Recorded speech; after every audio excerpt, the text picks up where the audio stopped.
There you go. Okay. Let's hope that lasts the entire recording. Please, Zoom, don't fuck me here. This has been too long in the making. This. Do you use Zoom for everything, or don't you use something else? No, I used to use Skype, Skype call recorder back in the day, but now that I've got a Patreon whereby if I do anything video, that can just go straight on the Patreon. It's just easier just to do it all on Zoom now. Plus, you get wacky behind the scenes stuff like this. I'm sure that everyone's glad that they're spending £5 a month on all of this content. Obviously, how is the Patreon stuff for you? Is it building every month, or have you got like a set number now? Or? I'm hovering around the 25 mark at the moment. Decent. I lost, I had one guy who joined for a £5 and then left the next month, and I literally think he came, downloaded everything, and then pissed off, which is a clever way to do it, actually. So can you see all of their details? Can you see like where they are and who they are and stuff when they sign up? Names, not like personal information, but you get a name, a photo, how much they've donated, what tier they're on and stuff. It's all very interesting stuff. Yeah, you should totally get, everyone should be on it, mostly because it'll make me seem less obnoxious on my podcast. Well, it will sit. I was trying to think about what I'd put on it, but I don't know what other content, because mine's pretty basic. Unlike you, I have I just interview the authors really, or like exciting guests. I don't know what I could put on there really, unless I did like my own book reviews and videos and stuff. But I don't know. I don't know if people would pay for that. I mean, they probably would. There's the other way you do it, which is you truncate your contents per. And it feels so slimy doing it that way. I remember the first time when I had to delay releasing an episode by 2 days. Yeah. It was done, and then you have to click schedule instead rather than upload. And I'm like, I want that endorphin rush now. I want to feel good. Did you see on Twitter that Glass-Onion Anthony put out a tweet that said, how would you feel if I start charging for my podcasts? And he got no, I don't know if you were in touch with him. Oh, you're not? Right. I thought you might be a bit more. I follow him, but honestly, my Twitter page just moves so quickly. I barely see it. I barely see anything. I'll be lucky to catch a nothing is real tweet every now and then, But yeah, he put a thing up there and he said, how would you feel about, and then the Winter of Discontent guy replied and said, I'd love to pay. I think your show's fantastic. I think it's brilliant and stuff. So clearly, I don't know. But I do enjoy that podcast, but I find it quite slow going. It's almost too the detail in the Winter of Discontent podcast is a bit too much for me. That's just my own personal. I mean, it's clearly a labour of love, but I find it a little bit tough to get through. But yeah, anyway, Anthony obviously looking to because he'd always say on his I'd never charge, I'd never do anything like that. It's all free content. But clearly he's coming around to a different way of thinking. Oh yeah, no. If you go back earlier and earlier in the podcast, I'm much more Viva la Revolution, Bolshevik. All this music should be free. And now that I have supplementary income, it's like, it's only £40 for McCartney 3. That's quite cheap, actually. That's quite, Of course, the other thing is to do what the Nothing Is Real and a few others do, is to have the ads, throw the ads in there. But I don't know if that's. I don't know how much they get for that. I'll have to ask. I don't know if that's worth doing. Look, again, they're part of that. We've got an infrastructure podcast that I hate. Podcasts should be for people in their mum's room. That's my personal ethos. Okay. And the fact that you have advertisers and adverts and a budget before episode 1, I think that's a little garish, And they've got a producer, haven't they, as well? They have someone that they pay to edit and to produce the episodes. And hey, if obviously they're a lot older than me and you, so they can probably stretch to that a little bit. No, only one of them is on Nothing Is Real. That's true. I think the younger guy's about my age. I think he's probably about 38, 39, a little bit older than me. Yeah. Did did you see Egg Pod got Youth on to talk about one of the Fireman albums? Yeah. See, now I'm kind of pissed off because Egg Pod has got Youth, but also Hudson Ranny from I Know. Yeah, he got Youth on with, and like he got Ken Michaels on with him, and I'm like, look, this kid's never even done a Mandy tablet and got punched on a dance floor. Like, what are you talking about? Like, like, how did he get Youth? Wow, nice. But yeah, okay, patrons. Then maybe I'll think about it. I don't know. In individual book reviews, daily mini content, like the best thing to do for like anything, like a song review a day, just crap like that. A vlog. Another one I do is I post up the notes for every episode. Oh yeah. And like finally overwriting the show has come back around as content, which is nice. Because I'm trying. Who else does Patreon? So Personal Beatles, they do one, don't they? But they're another. Yeah, they do one. Yeah. But they're another one that I think they might have a producer as well. Yeah, I think they've got because they're obviously because they're not really massive. Yeah. Because they asked me to, because they do a Patreon, and they asked me to, if I wanted to go on and just do an episode with them, but it would just be a Patreon one because I'm not a blue tick, so I'm no good to them on the actual program. Oh my God, I'm jealous now. I need to get on a Personal Beatles Patreon episode. I've not done it. They've gone quiet on me now. But yeah, they have. But theirs is quite fun because theirs isn't really a Beatles podcast. Really, theirs is more just music, a chat. Yeah, music. Yeah, which is fine. But don't call it your own Personal Beatles. yeah. But it's a bit late now. It's a bit. How's Ethan doing? Is Ethan still? I've not checked in on him for a while. Is he still pumping out episodes? He's taken his face off the internet as well. Has he? Yeah. Right. Which is fair enough. But he met up with Tom Hunyadi and Andy Nichols from Two Legs the other day. Yeah. I saw that picture. Yeah, it's nice. That's nice. And then I met up with Andrew Brooks a couple of weeks ago, which was nice. I saw that picture. Yeah, that's cool. It's weird actually. It's funny that I'm at this weird mid-level in as content creator now because I still can't get Robert Rodriguez to Facebook message me back the same week. But if I go to the She Said podcast and just put collab ? I get a 3-paragraph answer back. So Yeah, I do enjoy the Roberts one. I've messaged him a few times, but he's like. He's the thing with his is so American. He's like uber American, just in the style and the content. I find he's a little bit because he doesn't have that many English. I'm trying to think of the collabs that he does. He doesn't have many English voices, does he? Except for Buskin, and he kicked him off. Well, he got rid of Buskin when in the There's a podcast story there, just the fallout for those two. Oh my God, that would be such a good episode of Paul or Nothing. Actually, just going through the breakdown of that show. That'd be great. And you can interview them both separately if they're happy to talk about it. But yeah, because it's quite a different. I listened to some of the old ones with Buskin, and it's definitely a different style. Buskin's got a bit more of that old school kind of. And he talks like that in the Buskin way. Yeah. Because he was on Ethan's show, and Ethan introduced him as like a New York Times best-selling author, and Ethan was like, "What was that for?" And he was like, "Oh, I wrote a book about Princess Diana just after she died." In when everyone was buying Diana stuff just after she died, so I think he got a quick kind of paperback out then. Therefore, he qualifies as a New York Times best-selling author. And hey, that's more than I've done. So no, I am just planning my podcast on the Lord of the Rings TV show that's going to come out. That's going to be my attempt to get on a bandwagon of something hot. Go for it. Definitely. Go for it. Oh my god, they got Aragorn's sword wrong. That sounds good. I was looking at I've got episodes recorded up until November at the moment. I've got a big backlog. I seem to have built them up.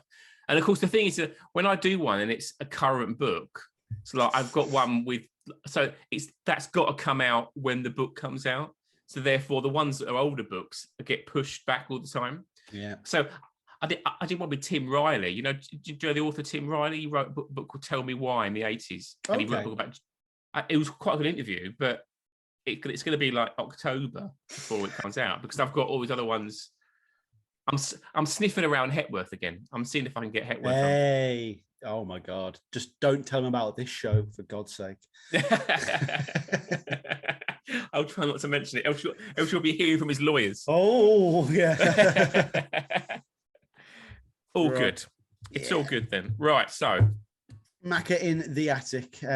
So generic quick chat about collecting and that kind of stuff. There might be a bit of overlap with the stuff that I asked you on the pod the first time around, but I'm sure you've had to answer these questions a million times in the way that Paul's had to answer where Let It Be came from. Yeah, I am exactly the same level, to be fair. Yeah.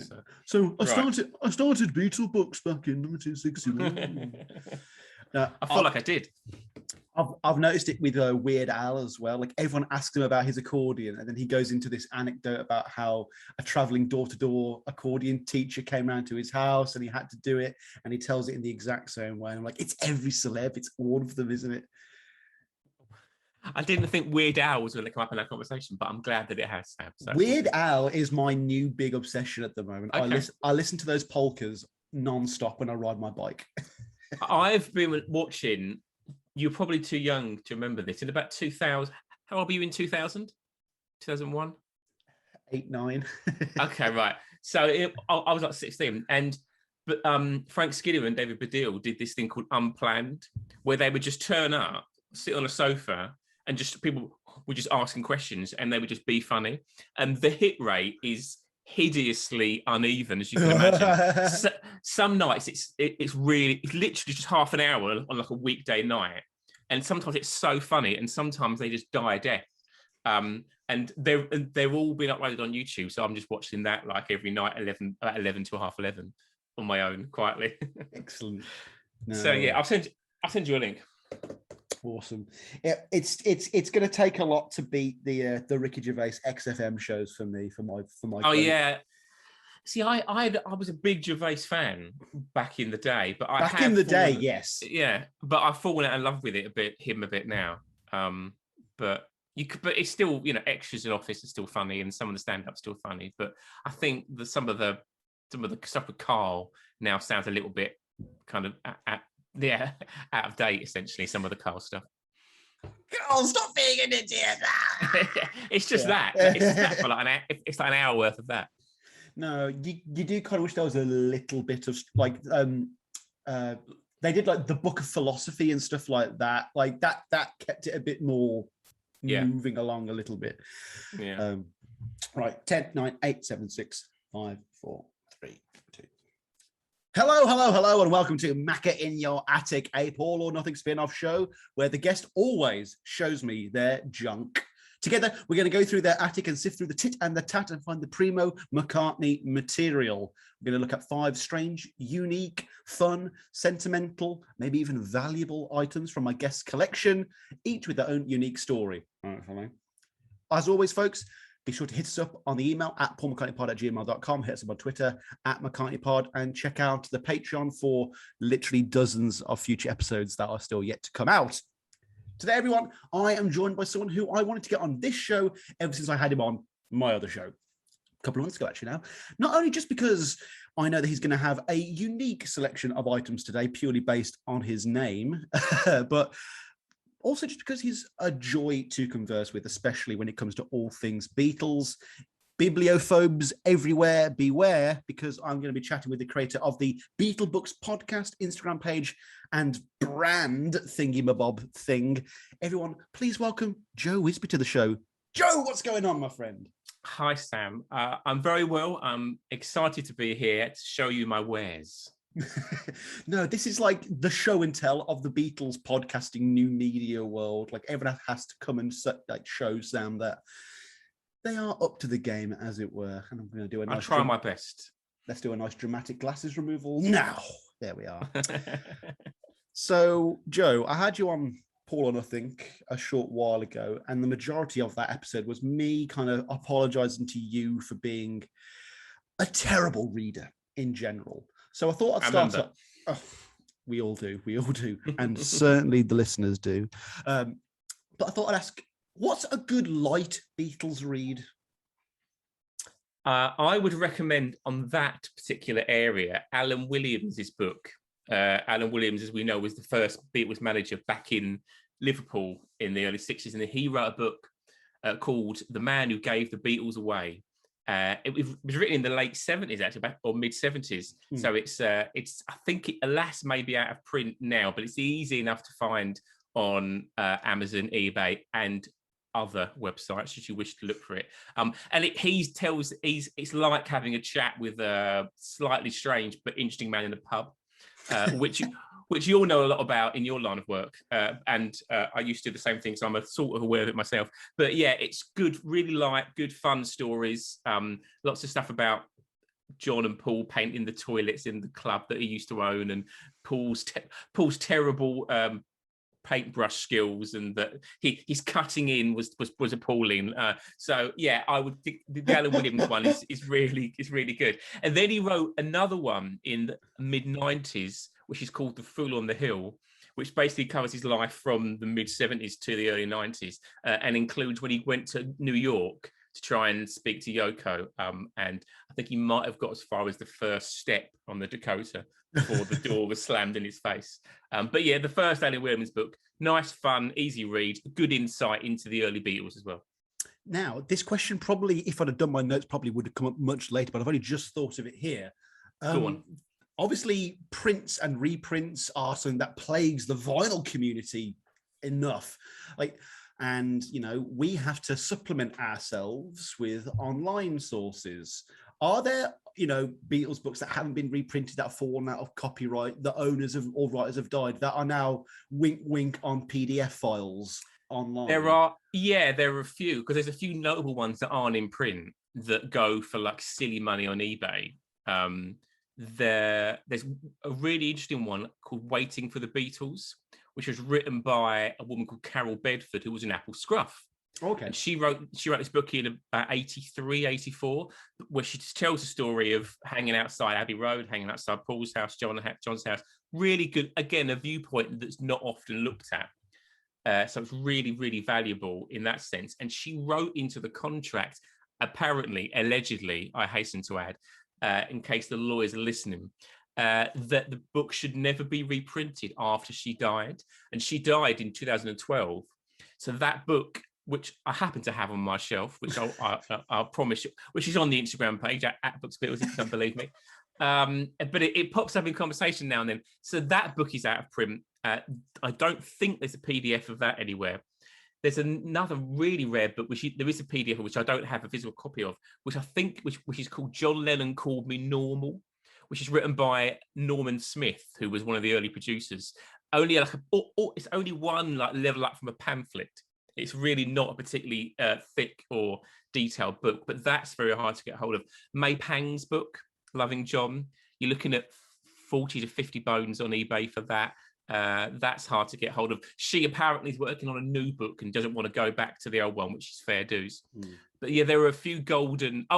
Pete Shotton's book, which of course you know about because you very kindly, when I mentioned on my first appearance on your show that I didn't have Pete Shotton's book, a very kind listener got in touch with you and said, "I've got one. Would Joe like that?" And I was like, "Yeah."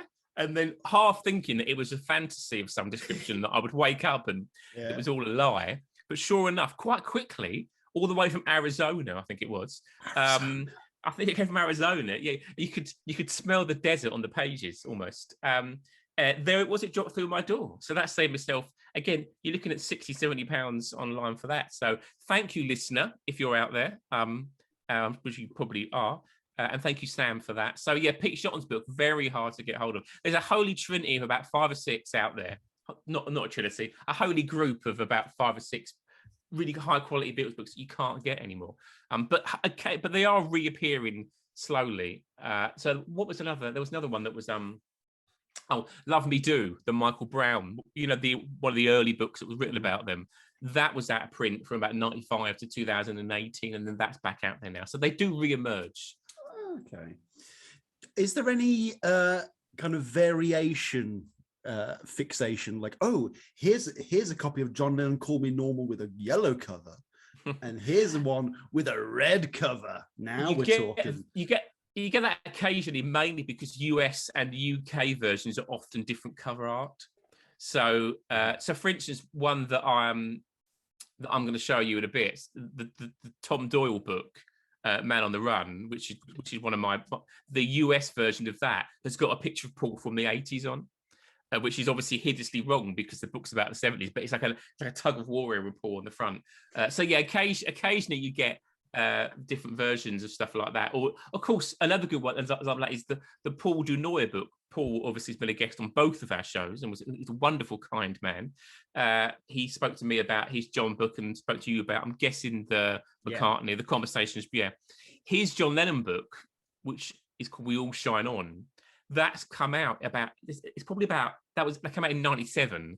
You're looking at about 20 different editions of that up until the one that came out last year. Different pictures, same content. Apparently, he said to me in our interview, the original version had a big full-page picture of Mark Chapman on it, and he was like, "I'm not sure that's the best." So that came out after about the second or third edition. So yeah, books. And that's the weird thing about books. Unlike albums, you can reissue a book and it can have a completely different cover. If you reissue Abbey Road and the picture is a different, people are like, what's Abbey Road? But with books, you can reissue a copy of Alice in Wonderland. You can have, how many different versions of that are there? You can have 50 different versions of that. So there is that kind of, and of course you could go really deep and collect different covers. Like I know you do with vinyl, but I could really push myself to the edge of my sanity and start collecting different versions of the same book. Hunter Davies' book is another one. There's probably about 50 different covers of book, 50 different versions of that. No, I can't even imagine how many versions of the same book must exist. I've got one by Stephen Turner. That's a big Beatles book, Stephen C. Turner. And I remember there was a huge book. It's like all facts on every single song. And then I bought that book. And then this is for my Abandoned Beatles podcast from last year. And then I bought another book by I didn't even read the name, but it was literally the same book. Everything was just rearranged with different pictures and stuff. And fair play to that author. Like, like if people want it, they're gonna keep buying it. And we're going to see a reprint probably of a book from 50 years ago with a Let It Be project that's coming out now. And I mean, how many times has the Bible been reprinted? How many versions of that exist? So, there's definitely a lot to collect here. But just before we go into your personal history, let's just quickly talk about the current state of BeatleBooks, because we are moving ever closer to the McCartney lyric autobiography book. That's kind of the big white whale at the moment. But have there been any smaller releases at the moment that you thought would be worth pointing out? Yes. So there's two that are coming out in the next kind of month or so, depending on when this comes out. So Daniel Rachel, who is an acclaimed English author who has written a really, really good book called Don't Look Back in Anger about Britpop and Cool Britannia in the 90s, oral history. Also wrote a book about Red Wedge, which was the political musical movement of the mid-80s to try and get rid of the Thatcher government. He's written a book called Some Forgotten Dream, which is basically where he recreates a 1971 Beatles album. Oh, okay, interesting. So it's a double album, 4 sides: a John side, a Paul side, a George side, a Ringo side, and then he selects. The first part of the book is about the breakup, and then the rest of the remaining kind of 2/3 of it is how he would pick an album out of the existing solo material, and another book which is called What They Heard by a guy called Luke Meddings, which is out, only a small book, out in start September. And it's about the Beatles, the Beach Boys, and Dylan, and how they responded to each other, and how the music they created their own individual music by listening to the respective music of the others. So that's also quite a personal kind of novella as well. It's he talks about his own life in it quite a lot. So they're two that are coming out in the next month or so that I've been blessed with preview copies of. both of which will be guests on my podcast.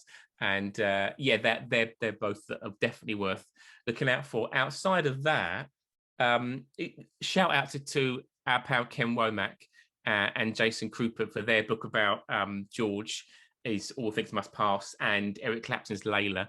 That came out when the All Things Must Pass box set came out. That's a really, really, really interesting book, and would recommend that to anyone. Now, speaking of press copies, I'm just at that point now of success whereby I'm actually being sent PDF, not physical copies. Not physical, right? Okay. Yeah, I'm being sent PDFs of stuff. The very first one I had was Paul Sally's Little Wing, the Jimmy McCullough book.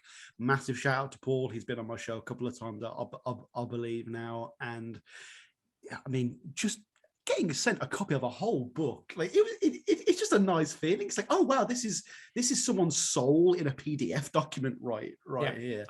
I'm grateful every time I get one, and I'll never take it for granted. And I know it's only a small thing, and I'm not quite, I'm not a Love Island level influencer yet, so I'm not getting loads of free booze or anything. But a copy of a Beatles book is fine by me. No, if anyone wants to send me some Grey Goose or some Pringles, I don't know. I will support all those brands. Blue Chew, Deliveroo, Manscape. Whoever wants to sponsor the show, I will sell out immediately. I love that Blue Goose and Pringles were your staple foods. No. Blue Chew. They are a men's sexual health chewable. Are they? yeah. They are another podcast. They are not a tablet. They are a chewable for legal reasons. Right. Other ones have been sent recently. David, I'm going to hopefully pronounce it correctly, Stybersky, has a book coming out called "Listening to What the Man Sang," which is one of those great titles. That I love that. You kind of it's about 10% forced, but you appreciate it once it's got through to the other side. And he actually directly quotes my podcast in that book. Wow. You made it. So how am I not going to give this motherfucker a shout out? The direct quote is, "It's for my love." He's talking about my love. And he says, as Sam Wiles says on Paul or Nothing, it's not a silly love song, it's a dorky love song. I'm like, great line. It's very quotable, Sam. So you've done well, my friend. No, and then I had Duncan Driver quote me on Rodriguez's show as well. Was it? Oh yeah, when Paul McCartney says, "I liken the Beatles to four sides of a square," and then I said it's more of a rhombus. And I'm famous. I've got my name in lights. Yeah. I really have. Just another quick shout out. I've also been sent a copy of My Ticket to Ride, How I Ran Away to Meet the Beatles and Got Rock and Roll Band in Cleveland, which also sounds like a really interesting book as well. And it kind of brings me on to my next point, really. And I think you're probably the perfect person to answer this question. The phrase, "Will there ever be enough BeatleBooks?" It's totally redundant by now, right? Yeah. Because if there was, then we would have reached it by now. That's the thing. And the key thing for the Beatles story, well, there are two things. Number one, the best thing about the Beatles story is that you can do a book, is that every part of the Beatles story and solo story, for us, for a select proportion of the population, is interesting.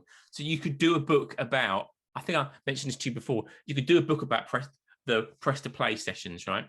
Yeah. You could do what a dramatic session that was, where him and Padgham didn't get on. It was a real struggle to get the record made. It flopped hideously when it came out. The production wasn't right. The songs weren't that strong. Drama, right? Not like a Lewison level mighty tome, but you get a good book out of that, right? You get a good book out of George's 1974 American tour that was crazy and strange and weird and not very successful. You can get a book about, I don't know, Junior's farm or something. You can get a book out of so many elements of the Beatles story. There were things like the Beatles and Drugs book.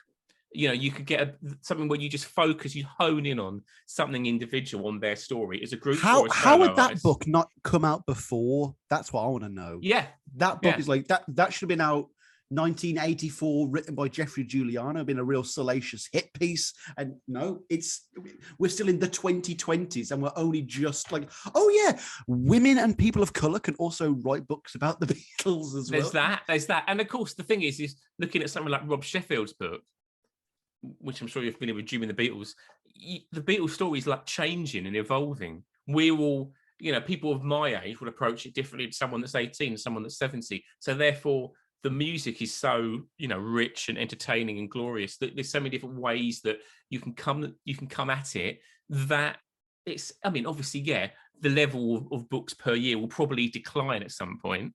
And whether I'll be doing the podcast when I'm 60, I've no idea. But let's hope so. But yeah, it's an endless stream of just of interesting and fascinating angles to come at. And I, for one, am here for it. Will you still listen? Will you still subscribe when I'm 64? Oh, boom, boom. That will be my theme tune, sung by you on the endless echoey loop. Woo! Yeah. Oh my God. It'll be better for the show if I don't riff on this and we press on.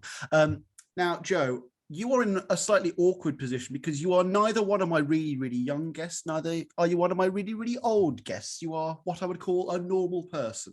And that means you're in an interesting position, and more so than me, to see what the impact the internet has had on collecting. And I talk all the time about trawling for vinyl on eBay, but what about books? Do you still pop into little mom and pop's bookshops in Cambridge and Bath, or is it all just through Mr. Jeff Bezos now? Well, it's more through Mr. eBay than Mr. Jeff Bezos, but yeah, there is an element of that. So actually I went this week, I went to a little record shop in Chelmsford, which is near-ish where I live, and I found a Beatles book there that was £5, which was called The Beatles and Country, which is wicked. Which is just a nice little book about the influence country music had on the Beatles and Ringo and Paul's kind of country connections and stuff. Now, I probably would never have thought of that if I'd been scrolling through Amazon and eBay. Maybe I would have got there eventually. I don't know. So there is still gold in them hills when it comes to little bookshops like that. But in the main, because all of the information is in front of you, the internet is the way to go. But yeah, it's interesting. When I first started to collect books, when I was in my early teens, 97, 98, the internet was not quite the thing that it is now. So I would literally go to London for the day and then go to 8 or 9 different bookshops and see what they had. And I've still got quite a lot of those books that I bought. In fact, one of the books maybe that I'm showing today is from one of those traipses up to London town in the late 90s. Spoiler alert, Joe. God, sorry, Sam. Will you have a bit of professionalism on this show? Sorry, I've ruined it. I run a tight ship here. Thank you very much. Okay, Captain.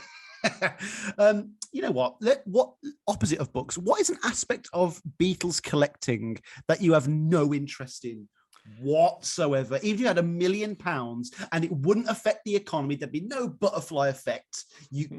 But you don't give a shit about it. Probably clothing. Okay. I can't be. I've got 2 Paul McCartney t-shirts and 1 Beatles t-shirt, and hats. I'm without a hat. What have you got there? Another hat. Did you buy those, or were they freebies that you got sent? I haven't. No, I bought these definitely. Okay, I definitely bought these. Fair play to you in that case. Well, they're not branded, surely. That's the shame. And then this is one of my dad's Formula One hats as well that we're gonna. A Benetton, it looks like. Was that a Benetton? This is Mile 7. Mile 7, yeah. There we go. Right. Carry on. T-shirts, clothes, bags, all that kind of stuff. Not for me. But I do know some people that have a Paul McCartney t-shirt for every album, and in fact, some fellow podcasters that you often will see on the old video chat, they'll don a Back to the Egg t-shirt or something like that, which is not my bag. But hey, fair play to them. A bit like I used to work with someone and he was really into music. And when you go to a festival and you get given the wristband so you can get not one of these assholes who keeps the wristband on. Oh, I hate them so much. I wanted to just chop his arm off. It was like, I thought, what are you doing? But it's all about that authenticity. Working in HMV was a bit like that. It was a bit kind of, hey man, I'm really into music. I haven't seen him for about 8 or 9 years, so I've no idea if he's still got the wristbands on. But I hope for his sake he hasn't.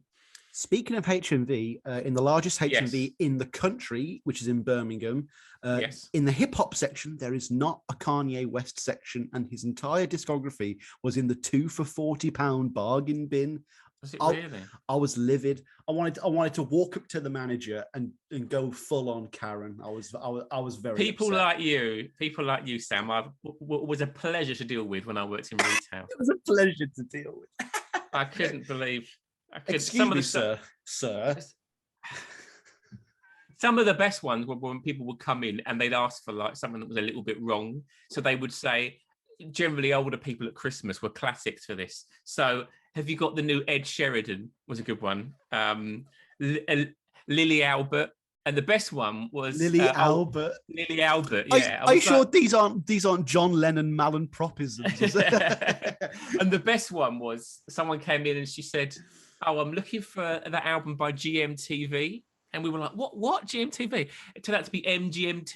Do you remember MGMT? Yeah, all the other kids. Oh my god. Yes, yeah. Or the new Harry Redknapp film. We were like, "What?" We thought it was some kind of football documentary. Harry Potter.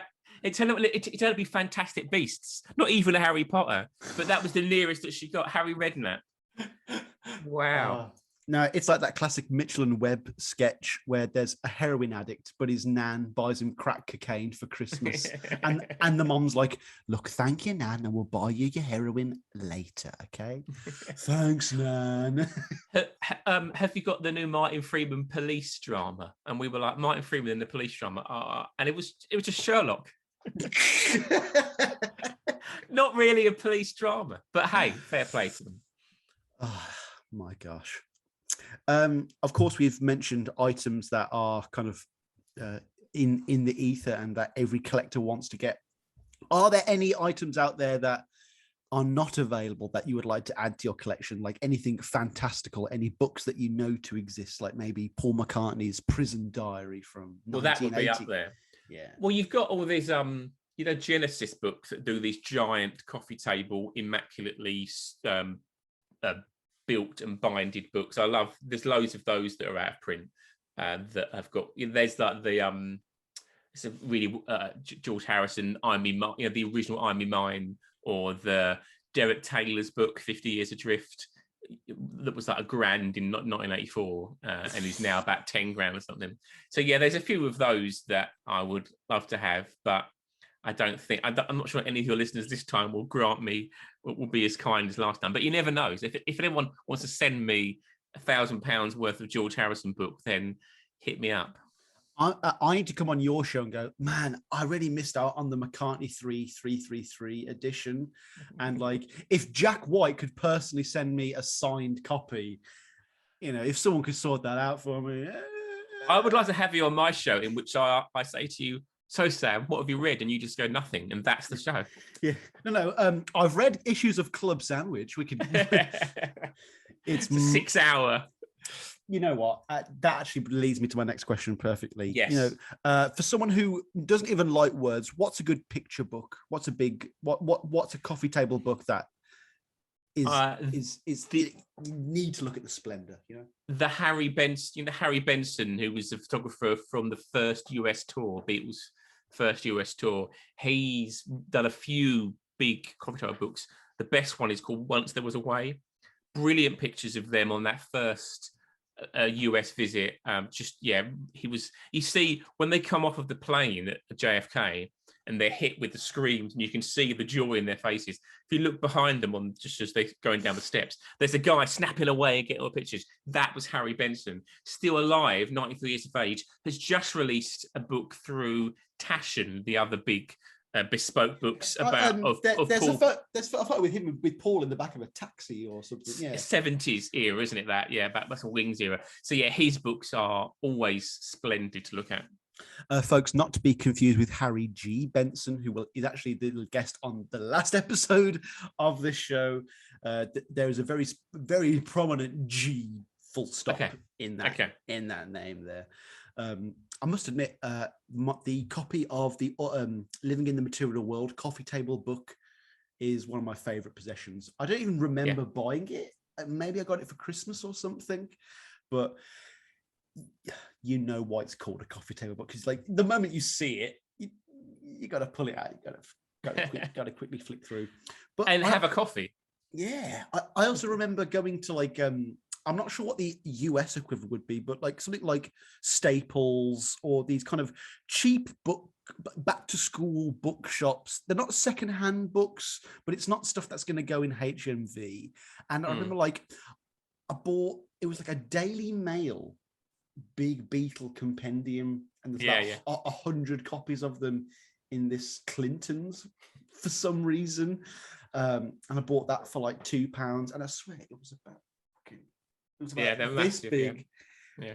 But it has the words Daily Mail written on the front, and you're like, oh, I'm just gonna quietly get the penknife out and cut around that. Yeah, and then I'll put in some, a trustworthy newspaper like the New Yorker. Oh no, wait, we're not getting political on politics here, folks. Politics. Oh. Yeah, Anyway, you know what? Before I go off into a 3-hour digression about Club Sandwich, let's go up into your attic, Joe, because I think we've covered everything we need to. Okay. Now, is everything you're showing me today from an actual attic, or has this just been in and around your domicile? I've got my study, which is where the bookshelves are, which I don't record in because it's right next to the main road. So you'll appreciate as much as me, the sound quality is much better on the quiet side of the house. But yeah, so everything is archived. I've got several large bookshelves and a few kind of boxes with magazines and other stuff in. So that's where everything's kept currently. A temperature controlled room. I was going to say, any fire retardants nearby, just everything is safe. Don't worry. Good. It's the one question I never have in the notes, but is always asked: do you have a fire extinguisher nearby? I mean, I've got a garage full of my dad's old veneer and like wood panels and stuff, and it's basically just the fire extinguisher room at this point now, just to make sure everything doesn't burn down. Good. Right. Let's dust off some cobwebs then. Let's see what we've got here. So we've got. This is a very important piece of magazine for me, which is this. You can see Paul's lovely face on there. Exactly. So this is a copy of the Radio Times, which for our American watchers / listeners is basically like TV Guide. And this is from the 13th to the 19th of June, 1992. And this was the Sunday afternoon, which was Sunday, the 14th of June. I happened to sit down in front of the TV. I was aged 8 at the time. And I don't know if you can see it, actually, but can you see what was on? Help! Oh, my gosh. Help was on. And that was the same time that I fell in love with the Beatles, was on that day. So I can actually pinpoint my Beatles obsession starting on June the 14th, 2:05. Now, an interesting aside is to look at what else was on that afternoon. Interestingly, if I've been watching BBC One, I would have watched a classic episode of Some Mothers Do Have Them, which again for our American listeners is what would you describe it as? Kind of a 70s farce comedy, sitcom. Yeah. It says Frank's local Labour exchange sent him to work as a motorbike courier. Can you imagine the japes? The hijinks on that episode, my word. Now followed at 3:30 by a showing of Star Trek 3, The Search for Spock, which could have got me into being a Trekkie or a Trekker. Now, I do quite enjoy Star Trek, but I don't have a podcast about it. BBC Two was showing Show Jumping, the Royal International Horse Show from Hickstead. Was there no Only Fools and Horses on this day? I'm very disappointed. No, not as far as I can see. Channel 4 was showing... what was Channel 4 showing?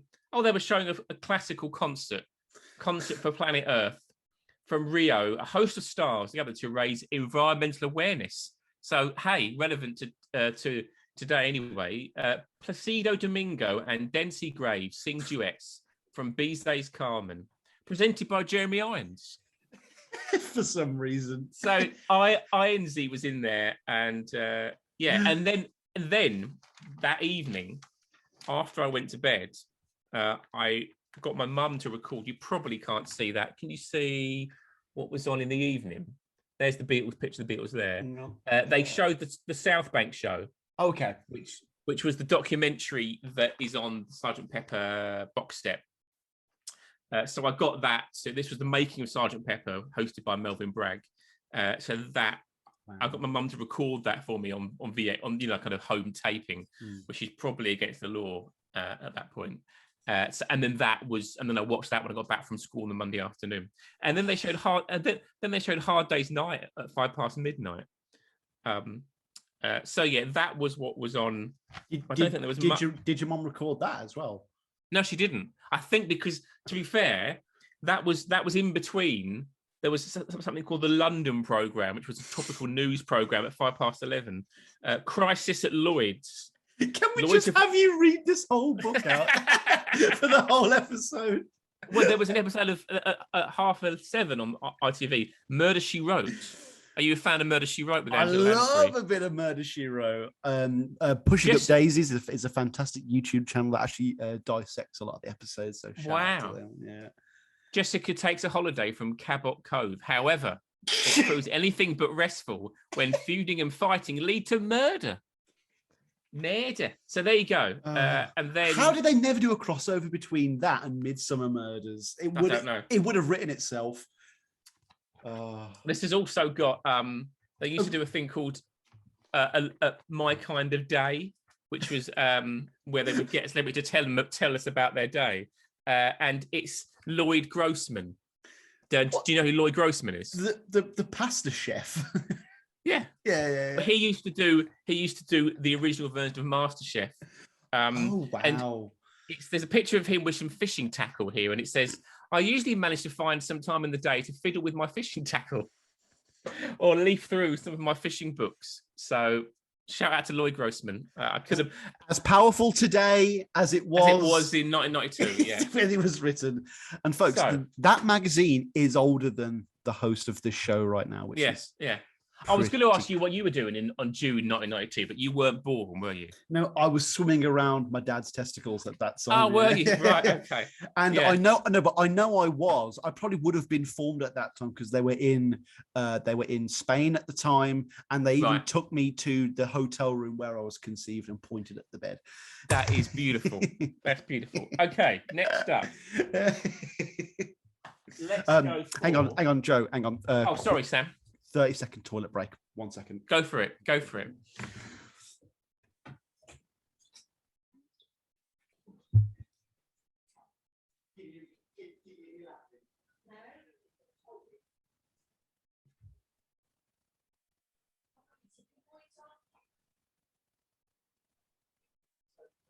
item my guest has shown me on.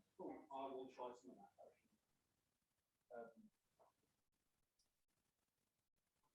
The first item was a magazine from the latest one from 1992, called World Born.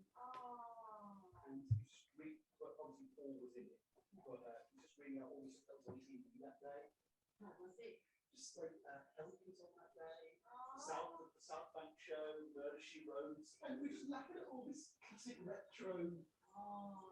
But he was the day you were born. No, not Belfort. It's like he became a Beatles fan. June 1992. But you were born in 1992. Yeah, September. So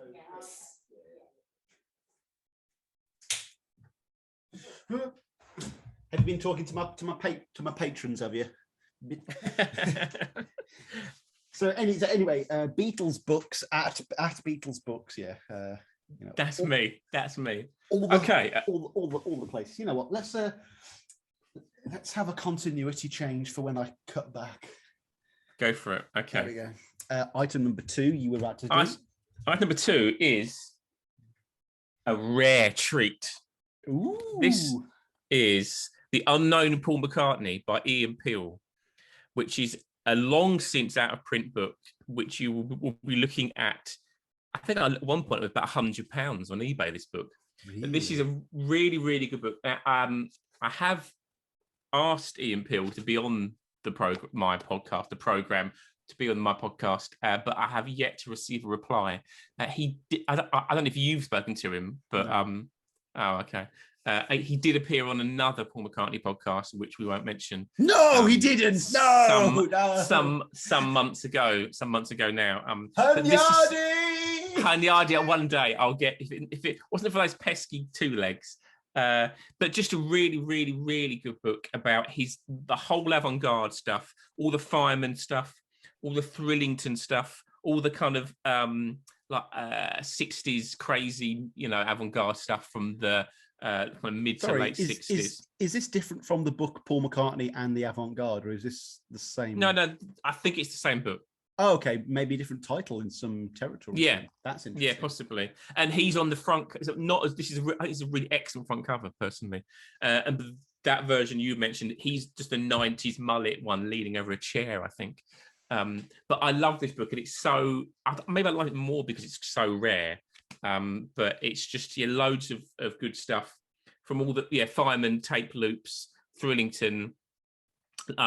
Really good stuff about his work with Yoko when they in '95 when they did the Blue Hiroshima. Skies. Yeah. Really, I've got to read that. What the hell? Yeah, oh my god! I'll see if you can find it. Maybe it's not as valuable now as it was at one point, but it's because he's not really a Beatle kind of author. Ian Peel's more into, from what I can gather, like 80s 12-inch pop music, all that kind of stuff. So he comes at it from quite an interesting perspective rather than being a Beatle head. He's not too Howard Soonsy, is he? Where it's no. Yeah. He genuinely loves the music, unlike Soonsy. But he it's just a really, really interesting he interviews people like Nitin Sawhney. He interviews youth. Who'd interview youth, eh? Who'd interview youth? Who hasn't interviewed youth? I mean, exactly. I'm sure he's next on our list. So it's really, and I would love to have him on to talk about it. But I mean, this is 2002, so this is coming up for 20 years ago now. So it must be a bit strange when someone says to you, "Do you want to talk about your book?" Yeah, sure. Which one? The one that you wrote 20 years ago. So it's probably harder for him to go back in his head and suss this out. And this was all pre-internet as well. So it's proper research that he did for this, proper listening. Because like the Paul and Yoko stuff, you can only listen to that song pre-internet. If you went to the museum in Hiroshima, you could like buy the CD single. So I think he went to Japan just to buy the CD because you couldn't just download it, So Ian Peel, Unknown Paul McCartney, wonderful book. And how did you come across that? Just eBay, was it? That was when I was at uni. So that was about 2003, 2004. I went to, might have been one of the London trips I was mentioning, and it was just there. So of course I snapped up and I paid. What did I pay? £9.99 for this little fella. So yeah, thanks Ian, great book. Maybe one day get it reprinted and the world can enjoy it as well. It doesn't make sense though in terms of Paul and wanting to be like, Paul loves letting us know that he's the avant-garde one, so why is he not giving Ian 50 grand just to I don't know. Come on, I don't know. Paul. I had no idea, Sam. Okay, ready for the next one? Item number 3. Now we're talking. So this is an edition of Q magazine from December 1995. This was what if this opened the door, then this fella shut the door behind me. I was firmly Beatlified after picking this up. So this obviously comes out right at the time. Now, what I can't get across to you is the impact of seeing the three of them in one picture, even if it's a pretty cheesy picture like that in the shades there. The impact of seeing that was just immense because it just hadn't happened, did it? You hadn't seen that before.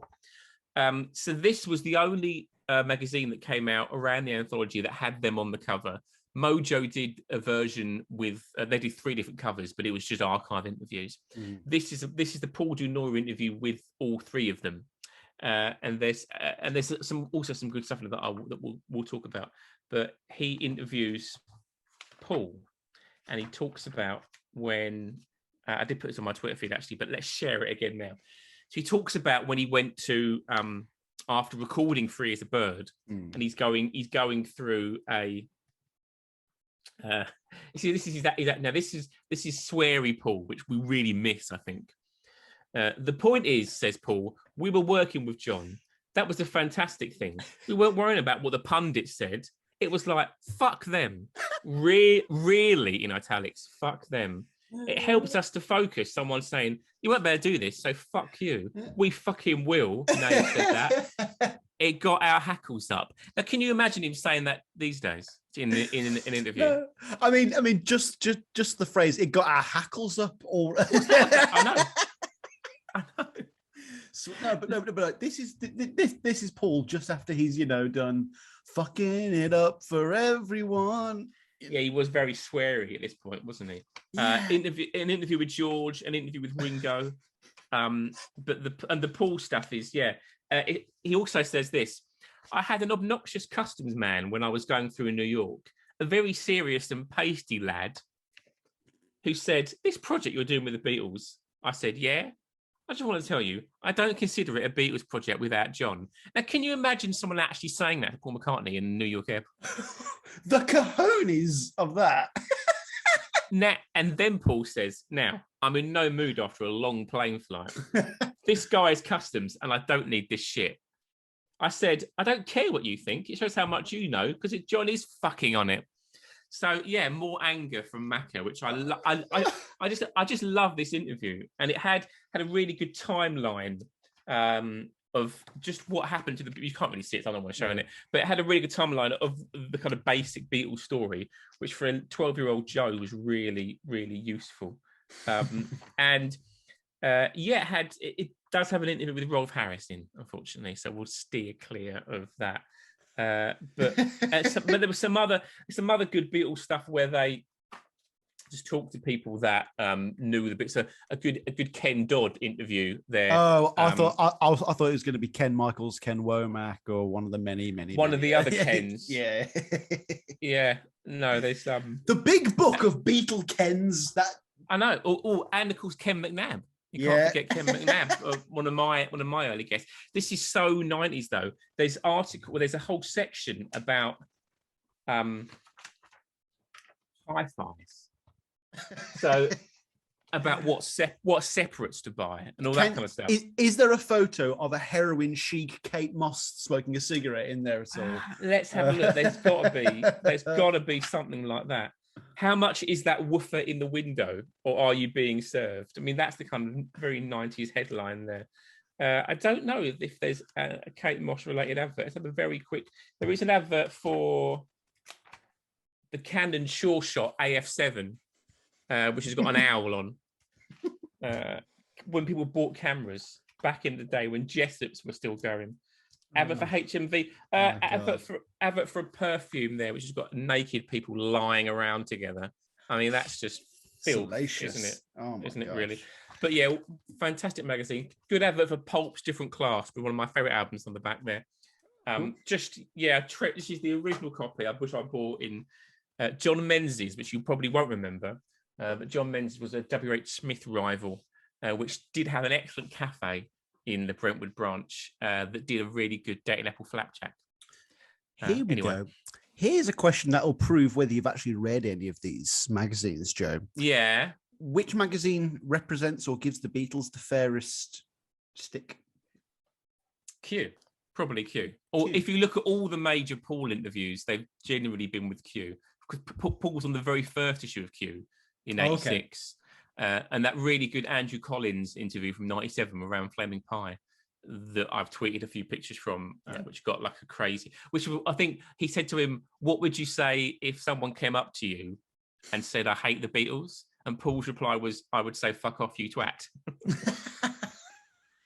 Which I liked a lot. That was a good tweet. Also, twat. twat to our American listeners as well. Absolutely. Yeah. No, Paul seems to be more of an uncut man these days. But I guess they're the cooler kids on the block.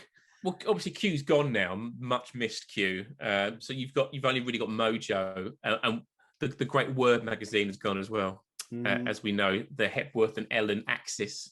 Yeah, your pal Hepworth. Yeah, I mean, I don't know who either of those two men are, and I'm sure they don't do a show where people show memorabilia on their paid content.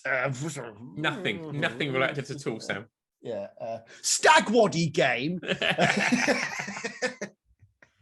Although, just to mention, folks, my Stagwaddy game did actually get read out on the Word podcast, which is the biggest music podcast in the UK.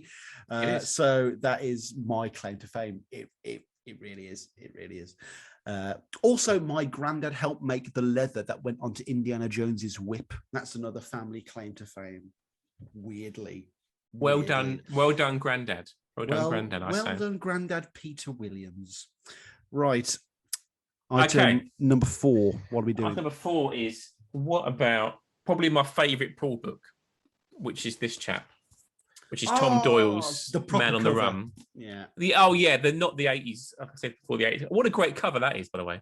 What a brilliant cover that is.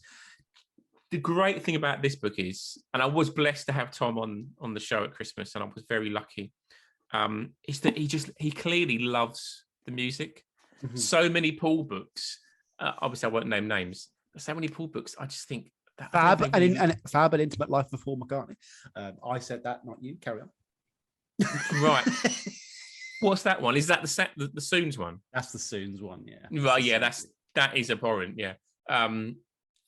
But he clearly loves the music. The level of research is fantastic. The fact you've got like a whole chapter on London Town and the making of London Town and the fallout of Jimmy and Joe leaving. I mean, it's just so no other author would have ever. No. Even some like I do like the Peter Ames Carlin book, but which is solo heavy, but you don't get the level of detail because obviously he's got to cover 80s, 90s, and 2000s as well. Out of print again, not something you can pick up that easily. Really? Yeah, I don't think you can get it that easily. It's definitely not available new. Certainly not the hardback. But it's just such a brilliant book. And of course, it's up to 80, so you get some good stuff about the marijuana bust, which again you don't get in many books. Joe, I'm telling you, there was a definite point in my research where I was like, oh, I can't use Man on the Run anymore. And I was very disappointed. And I was like, Tom, get around to the 80s, boy. Come on. I need this level of detail on something like Or someone else. Like I said before, you could do a Paul in the 80s book so easily. You could do so much you could do a book about the Oratorio. You could do a book about, Broad Street. What a great book that would be. About the disaster of Give My Regards to Broad Street, where it went wrong. The fact that the director of Broad Street never made another film, I don't think, after that. You could do so much stuff on all these different projects. And this is a great example of focusing on a particular area and sticking to it. And I would recommend this to anyone if you can get it. The Man on the Run. Where'd you find it? Well done. I bought it new from W.H. Smith's in Colchester when I was living in Colchester. And I don't remember much else about that particular transaction, but I bought it when it came out. I think he was on, because he's also written a really good book about Elton John, a good excess, Elton's kind of excess years stuff, which is really good. So I think he was on a podcast promoting that, and I got into his stuff from that way. No, I'd love to think his book was used at some point to influence the Elton John biopic that we got last year. That was really good. Great film. What a great film. If Man on the Run could influence a Paul McCartney biopic in any way, it would totally be for the better. I think that there was a rumor that it was optioned for a film, that book, but I don't think it ever. I think a lot of books get optioned for films, don't they? But I don't think it ever progressed past the initial. Because they're supposed to be doing a film of the Jimmy Nicol story, the Jimmy Nicol book. Really? That'd be so good. That'd be so good. Come on. Oh. Because last time I spoke to you, your theory was there's going to be a Netflix Crown version of the Beatles story. Yeah. 20 episodes, 20 hours long, proper in depth. I think that is coming. But at some point. It's like American Horror Story. It's all the same cast. So Olivia Colman's going to play Paul McCartney. And then we'll have... Who's Matt Smith going to be? Matt Smith, Brian Epstein, 100%. Right, yeah, I was just going to say, he actually would be quite a good Brian Epstein. He would be a good... He might be a bit too old now. Well, the best option for Brian Epstein, I always thought, would have been Jude Law in the early noughties. Because Jude Law, you know... Oh, my God, he would have been... Because he's got that handsome but bold look. And there's the Arena documentary on Brian from 1998, which is a really good documentary. And there's some bits of that where they read his letters out or some of his diary entries. And Jude Law read out the stuff in Brian's voice. So I think that's probably where I got the idea from. But yeah, Jude Law would have been a brilliant Brian. But as you say, now too old. You know, Brian was dead at 32. Which is another crazy thing to think about. But you need someone young. That's the key to a lot of these Beatles things, I think, is like I know the All About the Girl podcasters, they love the Christopher Eccleston Lennon Naked.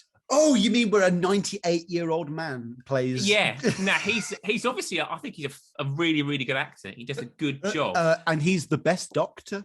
Hands down as well. I'm not a Doctor Who person. I'm not a Doctor Who fan. That's why I say he's the best. He's the best. Right. Okay. But anyway, yeah, you need to have that age. Age needs to be ballpark at least. Ian Hart works as John because Ian Hart was even. I think Ian Hart was about 28, 29 when he does Backbeat when John's like 20, so or 21. So yeah, age is the key in casting any Beatles biopic. For me, anyway. Another issue is they can't just be good actors. They've got to be funny. They've actually got to genuinely be funny and have genuine chemistry together. And I think what would make a Beatles drama work is it would have to have ad-libs, not just the same quotes. Like actually have someone who's trained in Lennonisms and palindromes and that kind of thing. And maybe he might say something that sounds like something John might say, or the guy who plays Ringo says something akin to A Hard Day's Night or something like that. That's what would make it realistic, not someone doing what I do, which is You know what I mean? Although if there is a movie about the Let It Be rooftop documentary, you need someone to do I've Got a Feeling. You're in. You could, I think there's no rehearsal needed. You're just straight on stage there. Because you've got in the Lennon Naked one, you've got the very good. You've got Andrew Scott, of course, plays Paul. What do you think of that performance? Great actor. The face just doesn't fit it for me. Same with Nowhere Boy, the kid who played John. It's the kid from Love Actually. Love Actually, yeah. Thomas Brown. No, I thought he was okay. Great actor. He was Face didn't work for me. No. Like Aaron Taylor Johnson's face had enough suspension of disbelief for me to believe that was John Lennon. It worked. Yeah. And of course, you've got the Backbeat guys, Gary Bakewell, and his face looks really like Paul, and he would of course reprise that role for the made-for-TV Linda McCartney story from 2000. Oh, so have you seen that? So by the time this episode comes out, I'll be able to say this. I'm actually doing an episode with Another Kind of Mind where we're going to be reviewing that movie, and then we're going to be comparing it to the John Lennon Lifetime movie, and we're going to be comparing and contrasting. Right. The John Lennon Lifetime movie. What's that? Is that that one with Paul McGann or Mark McGann? I believe do you know? Right. Okay. They are both. They're awful. I've skimmed them both inebriated, shall we say, so far from my initial research. Oh my God, it's some of the most fertile review material I've had in a while, because like something I'm labored with when doing Paul of the is I love all the material, and that's not where my strengths as a critic lie in liking things. It's tearing other people down to my subordinate level, and we're going to rip those two apart. I really have you the one that really the best ones is Two of Us. Have you ever seen that? It's really good. I think Really it's a good. genuine piece of art. It's a fantastic script. Maybe could have been shot a little more dynamically, but not on DVD. Not available on DVD in the UK, is it? Unfortunately, it's not available commercially. That film. The villain is like, one of the main actors is the villain in Sherlock Holmes. It's like, how is this like not more widely available? It's weird. Yeah. Anyway, the last but not least, moving on to the final item. Talking of coffee table books, what about this fella?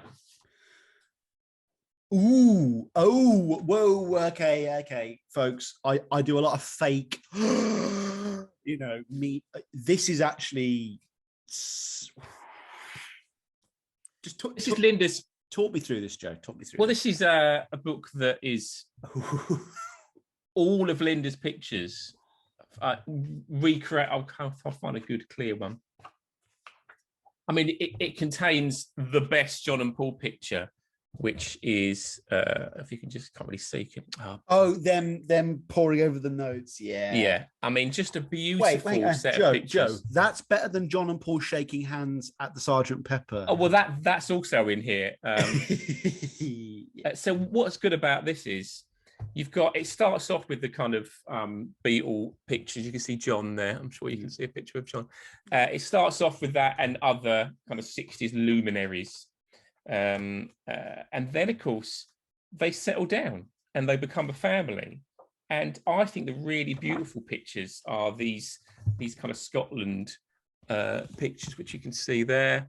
And I think they're almost as interesting as, and some of the kind of still life stuff that she does.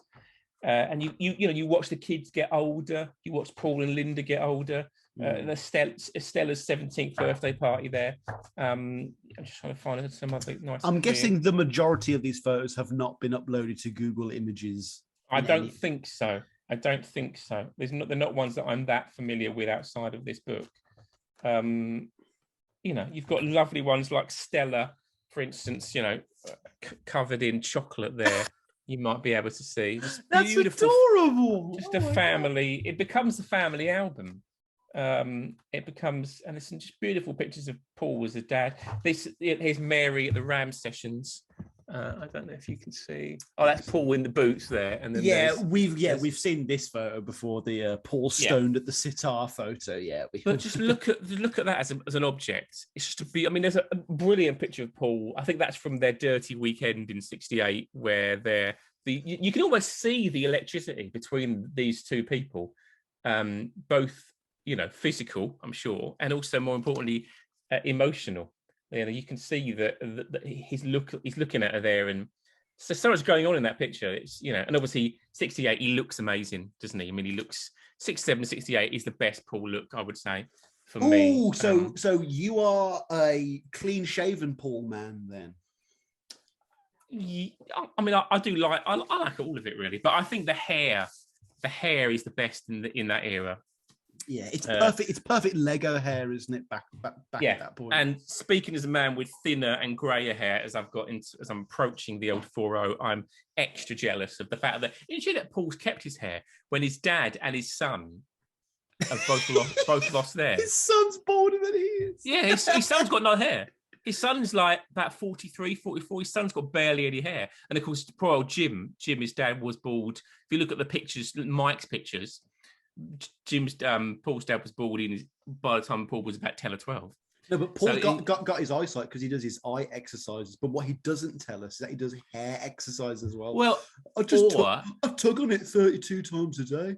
I've often thought if it's a transplant. I wonder if it's a transplant because you can't have a bald Beatle. And it's so well done and expensive that we would never even know physician who could even do it.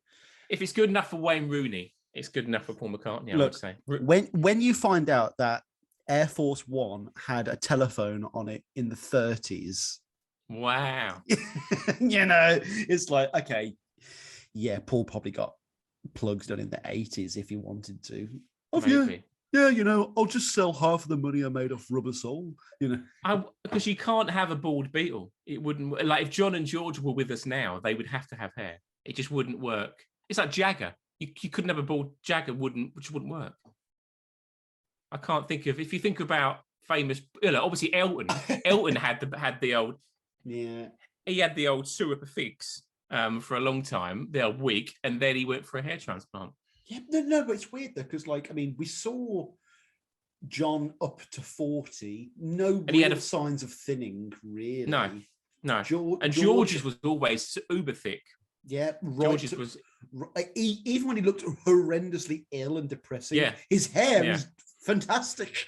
Well, if you look at all the anthology clips, the anthology when they're all like early 50s, Ringo's got a massive mop of hair. Of course, now Ringo goes short, doesn't he? Ringo's is very short, but I think it looks pretty. It doesn't even look grey. I mean, you can dye your hair probably. I imagine there's a little bit of a just for men going on in Ringo's bathroom cupboard, but that's funny. Just for men. It might be. I don't know. But look, I think I'm worth it. All right. Yeah. No. Paul definitely is looking better as Grey McCartney compared to that new look he had during the new album, where it's like jet matte black fake grease hair, and it's like, that's not you, Paul. We all know that's not you. It just about works up until I think he was dying it by Driving Rain. I think if you look at the Driving Rain footage, he looks, and that's the worst hair. Driving Rain is one of my worst Paul looks. It's a strange old time for Paul, I suppose, but people don't like the album. They don't like his look. They don't like the live tour that went with the album, and they don't like the Freedom single, which obviously was pilloried at the time. It's a bit of a low point in that, actually. If you think about Paul's, the arc is that after Flaming Pie, everything was great. No. It mostly was, but Flaming Pie big, and then Driving Rain, and then from Chaos, it's basically smooth sailing. From 2005, every record's been well received. The tour's been well received. It's not really been slammed for any. I mean, a lot of people say, you are right. A lot of people say Flaming Pie is the start of the new Paul, but it's not. It is Chaos, isn't it? Because Chaos. Flaming Pie gets him back to.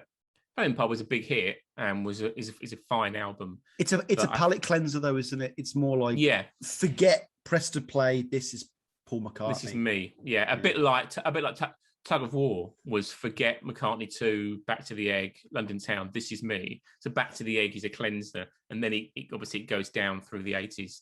But he's not needed one since then. I don't know if he'll ever need to do another album that's a cleanser again. Too big to fail by now. Too big. To fail. Absolutely. Yeah. Absolutely. And on that note, I think we've made it through your attic there, Joe. I've actually not asked you half of the normal questions I ask everyone else, so you're the first person to break the mold. When did you first get into the Beatles, Joe? Let's. When did you first start listening to the what was it? June 14th? June the 14th, 1992 at 2:05. 2:05. Oh my gosh. So, I wish I could have that accuracy. I wish. Well, maybe some of the listeners can comment and say what they were doing at 2:05 in June the 14th, 1992. I put that on Twitter, actually, and there was quite a few people replied and just said, I don't know. Just a bunch of people from Kosovo saying, you don't want to know. You don't want to know. Anyway, Joe, thank you so much for coming on, man. Behind the scenes for everyone listening at home, this is the 8th or 9th, 20th attempt to get this going. Mostly me waking up at 12 o'clock on a Sunday going, what, we're going to do a podcast today, bro? Sorry, I got fucked up last night. Sorry, man. But thank you so much, Joe, for coming onto the show. Like, I wanted to get you back on as soon as possible. Basically, the moment I had you on the show the original time. So I'm glad I've been able to have a trundle through your dusty loft and have a look at your junk. So take care, man. Thanks for coming on. It's been a pleasure, Sam. Thanks, man.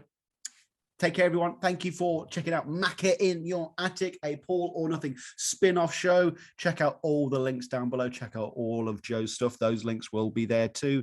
Peace and love. Keep listening to Paul. Play us out, Denny. And we're done. And cool. We're done.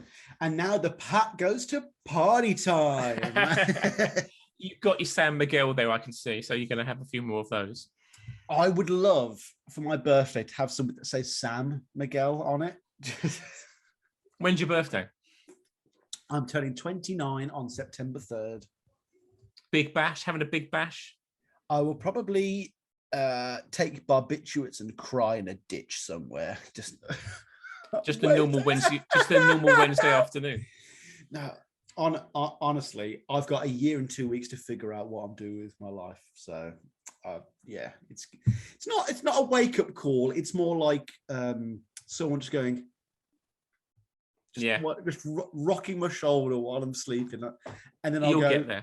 Yeah, leave me alone. Leave me alone. You will get there, my friend. Don't worry, you'll get there. So when is this? So have you got a lot of these recorded, or will this be out? I'll let you know when it's coming out. Don't call us. We'll call you, because no rush.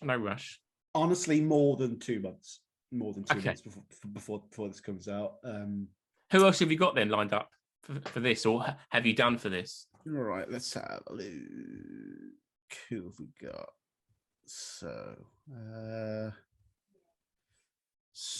Okay, where are we now? Next one's John Heaton. Oh yeah. Then we got Roger Simon / Simon Rogers from Beatle Fan down in London. That's one of his first pods as well. Then we got Beatle Brad from YouTube. That's pretty fun. Then we've got Nicholas Leroy, the creator of the Paul McCartney project. Oh, okay. That one was a ridiculous pull. I don't know how I got that one. Matthew Street, another YouTuber. Max Comu. He's just some guy who appeared on Ethan and Hudson's show and kind of conned his way onto my one. Okay. Then Harry G. Benson. Eric, and then the next one, Eric Calero. Do you know Vinyl Rewind? Oh yeah. He's got like 200,000 subs. He's come on my little show, and he put the suit on, and he went down into the vinyl pad, and honestly, that's cool. I was so happy with that one. 8 weeks then. This will be out in 8 weeks. Sounds good. So what's that? That'll be end of October. Yeah, I'll be an old man at that point. Winter will be with us. Winter is coming. When winter comes, the episode will be uploaded. Cool. Okay, Sam. Well, thanks. That was good fun. I hope you enjoyed it. No, look. It's only meant to be about having a bit of a laugh, isn't it? So yeah. Thank you for your patience, dude. We will do this again sometime soon. I'm sure. And if you ever need a guest to for the last minute, if someone ever drops out, give us a bell. I'm sure I can whip something up for you. I'm sure you can. Have a good rest of your Sunday, Sam. Peace and love. Take care, man. See you, man.